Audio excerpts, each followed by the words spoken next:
Louvado seja nosso Senhor Jesus Cristo, para sempre seja louvado. Meus irmãos, convido todos a nos colocarmos diante do Senhor, lendo a palavra e mergulhando na vontade de Deus para o dia de hoje. Em nome do Pai, do Filho e do Espírito Santo. Amém. Inspirai, Senhor, as nossas palavras e ações e ajudai-nos a realizá-las com a vossa graça, para que em vós comece e termine tudo aquilo que fizermos. Por Cristo nosso Senhor. Amém.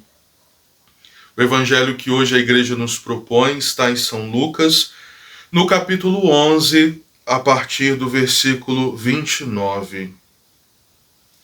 Como as multidões se aglomerassem, começou a dizer: essa geração é geração má, procura um sinal, mas nenhum sinal lhe será dado, exceto o sinal de Jonas. Pois assim como Jonas foi um sinal para os ninivitas, assim também o Filho do Homem será um sinal para essa geração. A rainha do sul se levantará no julgamento, juntamente com os homens dessa geração, e os condenará, porque veio dos confins da terra para ouvir a sabedoria de Salomão. Mas aqui está algo mais do que Salomão. Os habitantes de Nínive se levantarão no julgamento juntamente com essa geração e a condenarão, porque se converteram pela pregação de Jonas. E aqui está algo mais do que Jonas. Palavra da salvação, glória a vós, Senhor. Meus irmãos, Jesus chama aquela geração de uma geração má. E nós podemos hoje também ler a nossa geração, o nosso mundo, a partir dessa palavra de Jesus. Uma geração má, uma geração perversa, uma geração que busca um sinal. E que sinal é esse? O que significa esse sinal? Na verdade, eles queriam fazer com que Deus se dobrasse à sua vontade, fazer com que Jesus satisfizesse os seus desejos. Meus irmãos, a busca hoje da nossa humanidade, infelizmente de nossa juventude, do povo de nosso tempo, é fazer com que Deus seja um Deus a seus moldes, um Deus que satisfaça as suas vontades, os seus desejos. E nós ouvimos aqui Jesus dizendo que ele é maior do que Jonas, ele é maior do que Salomão, ou seja, Jesus ele é critério de verdade e de vida para nós. Meus irmãos, Jesus, ele é o caminho, a verdade e a vida. Ele é maior do que os sinais. Eu gostaria de dizer isso a você, cristão, católico. Jesus, ele é maior do que os sinais que ele realiza. Jesus, ele é maior do que os milagres que ele faz. Pode parecer algo tão óbvio, não é? Mas no nosso tempo é necessário dizer. A manifestação do poder de Deus não se dá quando um paralítico anda, quando um cego enxerga, quando alguém que está doente fica curado. A manifestação do poder de Deus se dá no perdão dos pecados. Por isso ele envia Jonas como um sinal de conversão. Nós estamos nesse tempo de conversão. Portanto, meus irmãos, nós estamos seguindo um sinal maior do que Jonas, que é o próprio Deus que vem até nós. E se nós não fizermos critério de vida para nós, desculpa dizer, estamos perdidos. Se nós não fizermos Jesus caminho, verdade e vida, se nós não ouvirmos a sua palavra, se nós não escutarmos a sua voz, nós vamos nos perder. E hoje o grande risco de nós queremos criar um Deus para a nossa vida.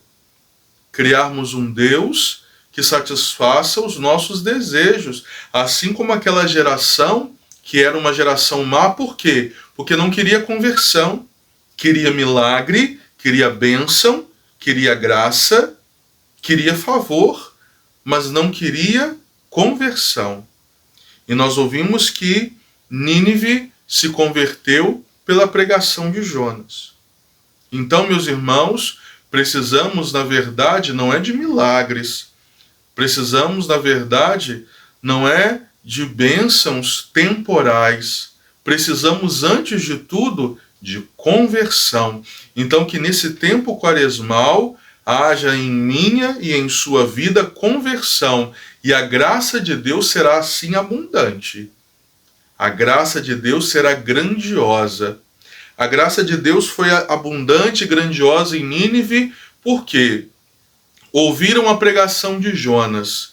E eu gostaria aqui de salientar algo interessante. A cidade de Nínive era uma cidade grande e precisava de 3 dias para percorrê-la. Jonas fez em um dia só. Então imagino que a pregação de Jonas não foi uma pregação detalhada, não foi algo maravilhoso. Jonas simplesmente anunciou destruição se eles não se convertessem. E hoje a nossa geração precisa também ouvir isso. Nós vamos nos destruir, nós vamos nos perder se nós não nos convertermos.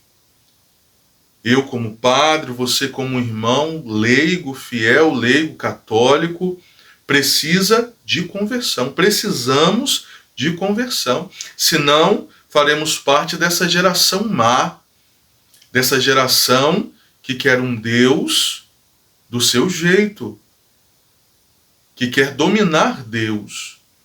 Então, meus irmãos, hoje somos chamados a nos submetermos à vontade do Senhor. Ele é critério de vida. Como a palavra no livro do Apocalipse diz, ele é o amém. Ou seja, ele é a última palavra, ele é a palavra decisiva. Não é a nossa. Não é a nossa vontade, mas é a vontade de Deus que precisa reinar no mundo, que precisa reinar na sociedade e na nossa casa, na nossa vida. Portanto, ouçamos hoje este sinal. Qual sinal? O sinal de Jonas? Não. Ouçamos este sinal que é Deus que vem até nós e nos chama à conversão. Se Deus vem a nós, nos chama uma mudança de vida, nos aponta o caminho e nós não escutamos, nós não seguimos, o que nós vamos seguir? Quem nós vamos escutar? O que nos fará felizes? O que nos vai preencher o coração? Se a vontade, a palavra e a presença de Jesus não for o suficiente, nada será. Então, meus irmãos, deixemos essa geração má, que não se converte, que não se submete à vontade de Deus, que escuta a palavra, mas entra por um ouvido e sai pelo outro.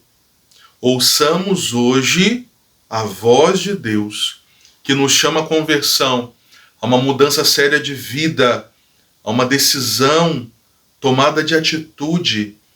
A teologia nos ensina e resume tudo isso com uma palavra: metanoia. É o que nós precisamos nesse tempo quaresmal. Pela intercessão da Virgem Maria e de São Miguel Arcanjo, o Senhor derrame a sua bênção sobre nós e permaneça para sempre. Em nome do Pai, do Filho e do Espírito Santo. Amém. Louvado seja nosso Senhor Jesus Cristo, para sempre seja louvado.